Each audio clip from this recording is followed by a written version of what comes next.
Hi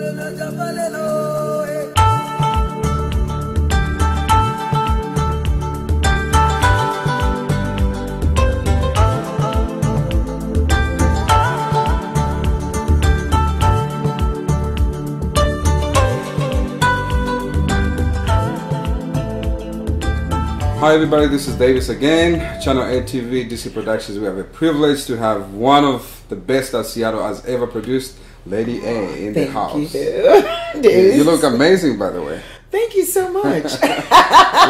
Just something I threw on. Something you threw on.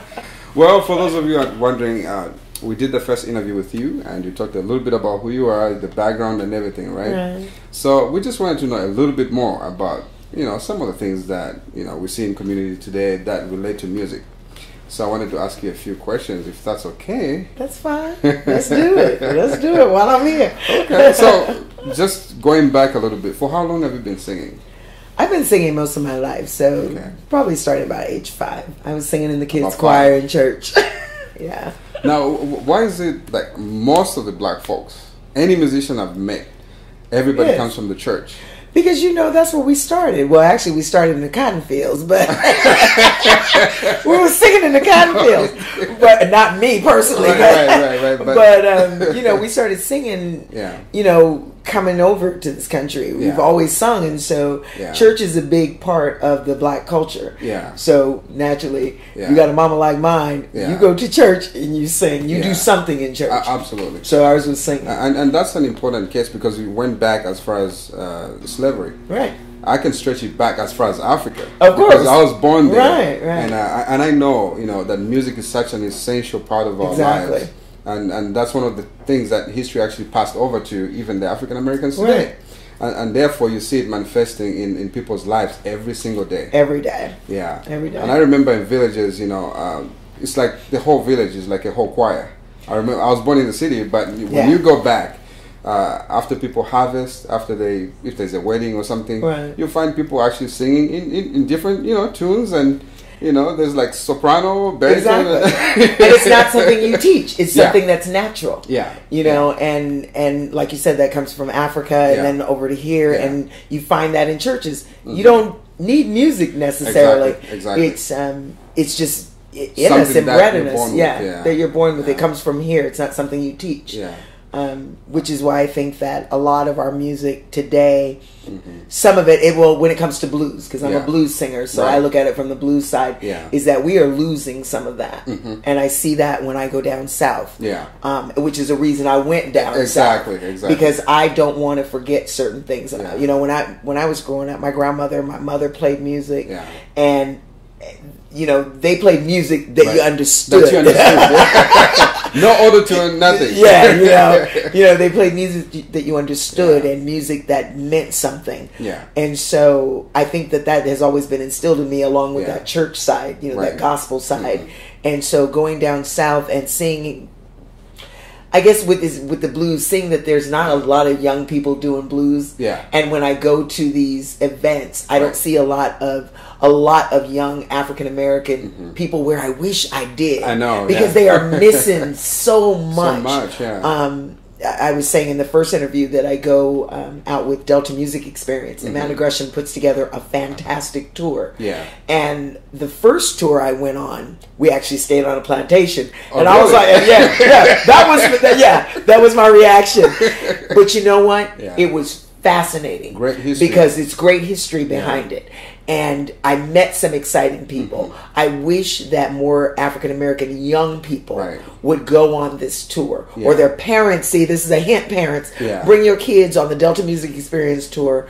For one thing, you get an education.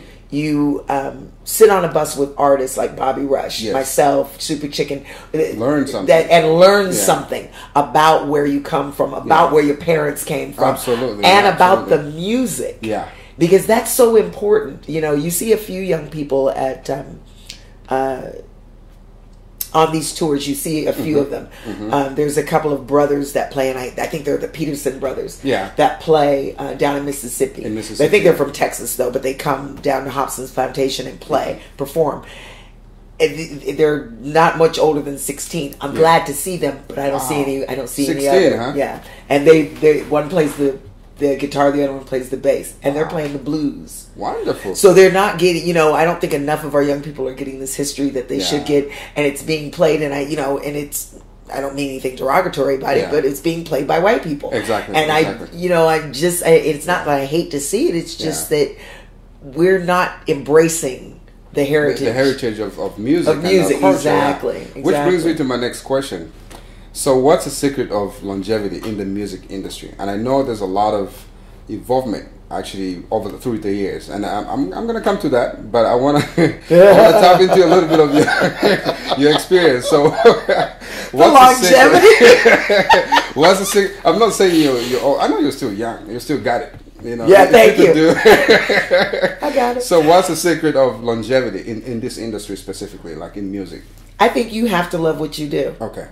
That's the first thing. For local artists, you really have to love what you do because you're not going to get rich. And a lot of people think, musicians are rich. And there's a lot of people watching you right now wondering how much money you have in the bank. And we assume that she's rich, right? Because the fame comes with, in our minds at least, they think, fame comes with money, right? But how do you balance, That's a different level. That's a whole different level. When I sit down here, I'm looking up. Well, thank you, but I have a day job. Yeah. Where most musicians, a lot of musicians don't. Yeah. I'm fortunate enough to have one of my feet. Right. That's fine. That's fine. Come on, Coco. Well, he's just jealous. That's all. Right. Okay. But anyway, a lot of musicians they love what they do. Yeah. A lot of them don't work. They don't have jobs. They what they do is what they do. Right. I keep my job for a number of reasons, but they're personal reasons, so I'll keep that to myself. Okay. But so it's nothing to do with music at all? No. Okay. It has nothing to do with music. Just wanted to be clear. Yeah, nothing to do with music, but I'm very fortunate to have the flexibility to be able to do what I do and go when I go. Yeah. And I will always sing. There was at one point in my life when I said, you know what, I've had enough. Yeah. I'm not going to do it. So you really do have to love it. Yeah. And the people have to love you, what you do. They have to see it's from your heart and that you're sincere about it. Yeah. I think that I haven't seen many, but there are some people that just sing just to make the money, and that's what they do. I sing because I like to hear people, I like to see the smiles on people's faces, and I like the interaction. Yeah. I guess it's great to sing in front of thousands of people, but I still like that intimacy of with the people, being able to go into an audience and actually touch them. And go back and really give them a hard time when I'm singing some blues song like I'm an evil gal, or something like that. So that's a good answer, actually. Now I know I watched some of the stuff that you've done. For those of you who've never experienced a live show of Lady A, you used to do that wonderful style of music. You did your thing back in the day. When I was younger. So how were you balancing, that sexy side of presentation when you're performing? And then you go back home, here you have to be humble and how were you balancing that? Because, I used to have a pretty provocative show, but, I've toned it down to the music itself. Okay. And I think that the reason why I had such a provocative show is because I was so nervous about performing on stage. So was that easier for you? Yeah, so it made it easier for me. Okay. Because as long as I could crack jokes and and I had that sexy thing going on, I think it took away from my nerves. The nerves. The nerves of it. But then the more I got into it and the more I saw that I wanted to do a different type of show, I just started toning it down a little bit. I still got the little sexy going. Okay. Yeah, but you don't have to tell me twice. But as far as when I'm on stage, that's Lady A. Yeah. When I'm at home, I'm Anita. I'm a totally different person. Yeah, I agree with you. That's stage stuff. Yeah. Now you started, singing in a different era of music.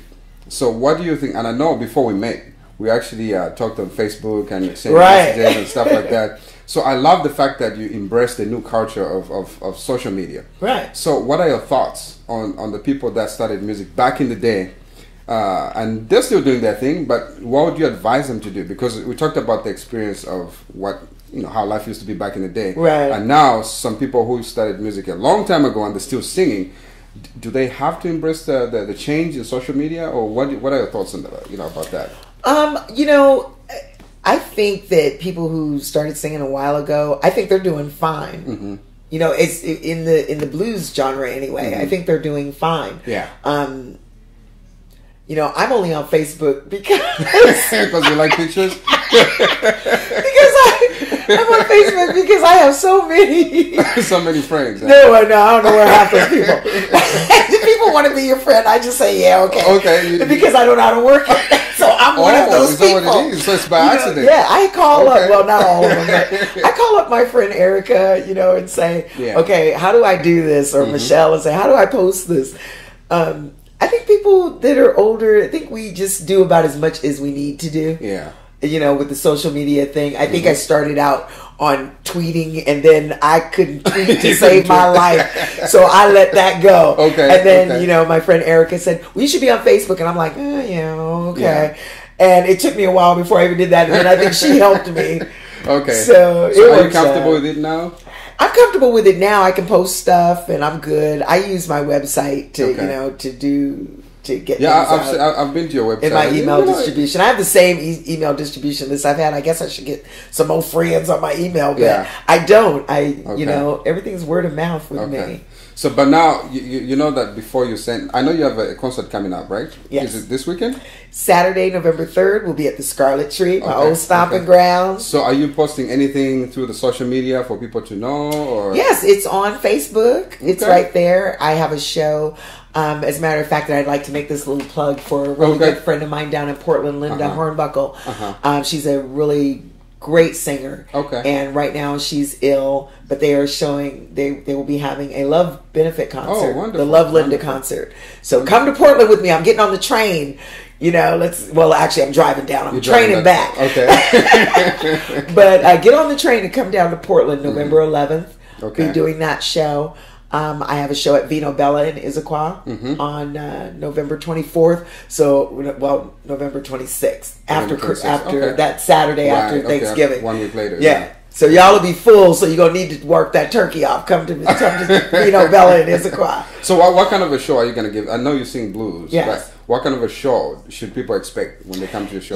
I've tried singing sitting down several times. It never works. Okay. I sit down for about a song and a half, and then my musical coordinator John always says she ain't gonna be sitting down long. You're still performing in high heels and everything? I still perform in high heels. Okay. Occasionally I'll break out the skirt. It's kind of cold now, so you'll be seeing me in pants. But for the most part, I love my high heels. Yeah. It's an interactive show. I love to get the audience involved. I like the audience to sing. I like them to get up and dance. I get up and dance with them. We just have a good time. Okay. You have to come out and see my version of Rolling on the River. Hopefully, Rolling on the River. Speaking of which, I'm glad I have your album. I love your album. Thank you. Now, we do have a bunch of, actually a handful of female artists, young artists who are coming up. They're doing their thing, Right. I want to arrange something for you to meet them, because I think the change of music today, they would love to get the history from a person who's walked down that path. Nice. And speaking of that, they're doing fine. They're recording music, they're doing videos and everything. But speaking of which, how do you balance, especially back in the day when you're out on tour, you're touring across the country or wherever, right? A guy comes to you, hey, can I get your number? That don't work. How do you handle stuff like that? I'm very nice to people. You run into people who've drunk too much or, that kind of thing. And by the way, I just started touring Europe. That was my first tour, but I've been on tour with it's a totally different experience there. It's a totally different than experience. When you're doing it locally in the United States. Oh, my gosh. Europe is phenomenal. Yeah. Highly recommend it to everybody. It will give you a whole different outlook, perspective, outlook on life. Yeah. But I don't.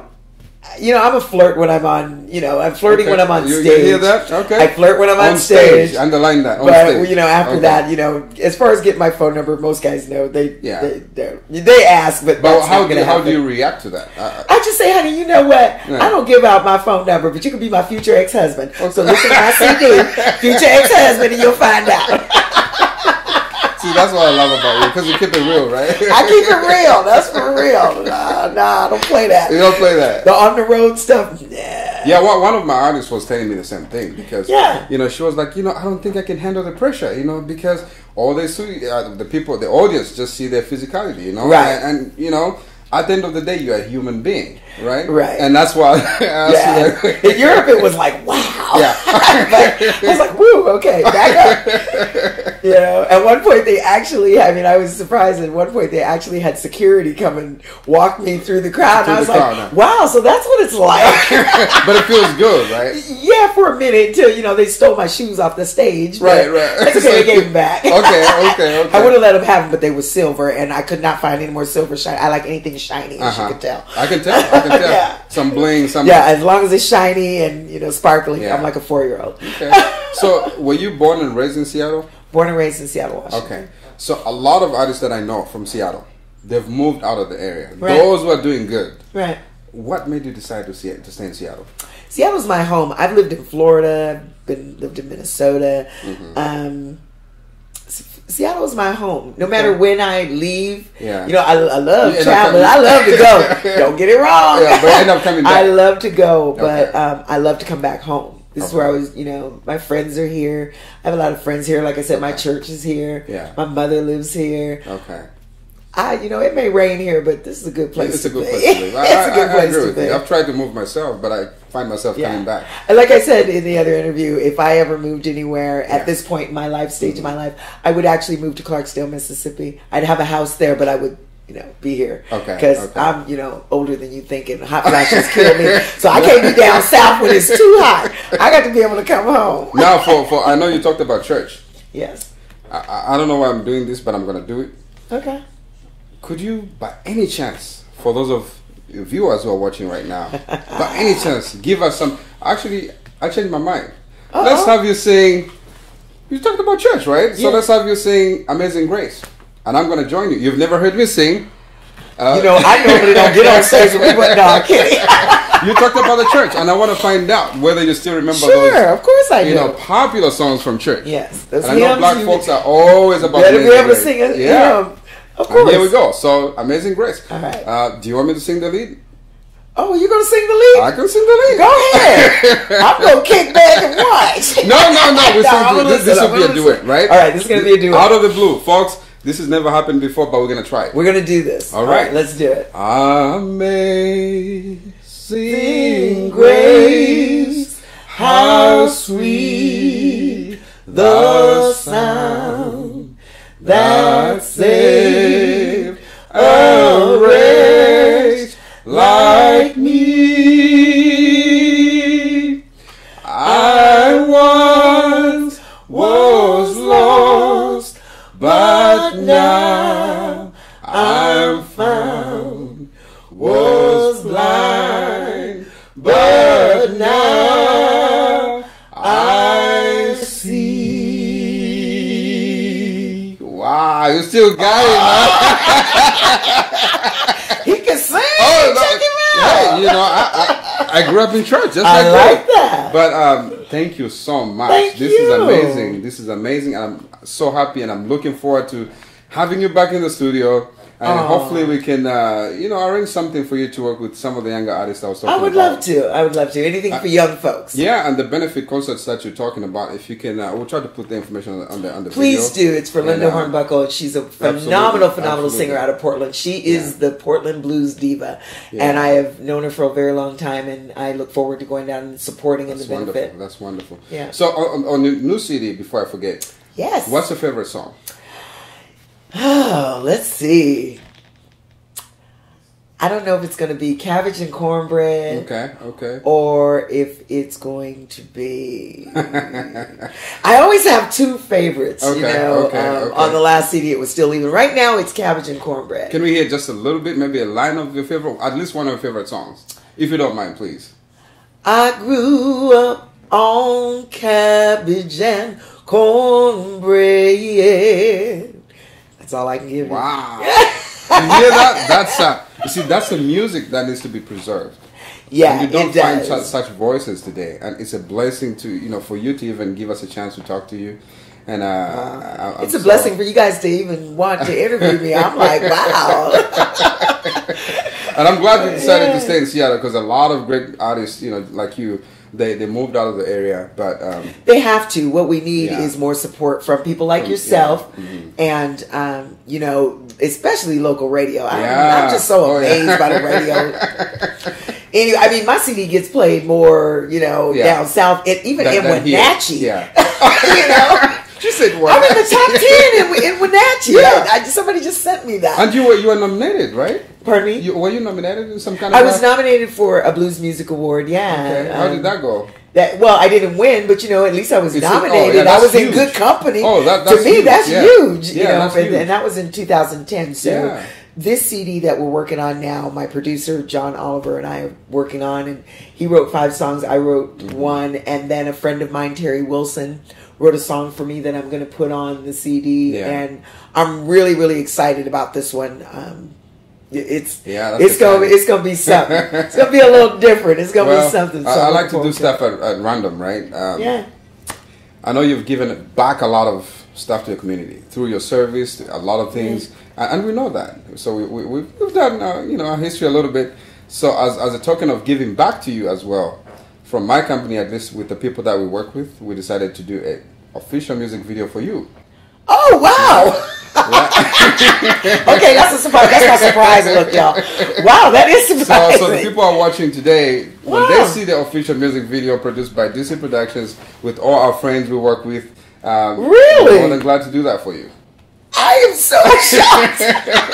Thank you. See, that's a blessing right there. Thank you so much very much. Can I say one more thing? Oh, definitely. Go for it. I also this is my 5th year of doing a drive. I always do a community outreach drive at my job. Wow. And I'm the chairperson, and I have some great people working with me. And so we will be getting donations of clothing, women's, children's, men's especially. We're looking for Nicholsville, which is the homeless. Can I give you this jacket right now? You might. If you get that jacket, I might want to eat that. We would make sure somebody had it. But for Nicholsville, which is the homeless shelter in West Seattle. Yeah, West Seattle. That camp over in West Seattle. Yeah. So from November 7th until December 15th, I'll be collecting all kinds of clothes, trash bags. Wow. They need trash bags. Okay. They need AA, AAA batteries. Diapers, and everything that they can use. Everything they can use, but you can go to my website and you can find out, which is ladiababyblues.com. Yeah, I'll put a link on the screen, and people will find you. And thank you so much again. It was a pleasure, and I'm never going to forget this day. Thank you so much. Keep up the good work. I like it. Everybody, thank you. Lady A in the house. Thank you so much. Channel A TV DC Productions. Have a wonderful night. Bye bye.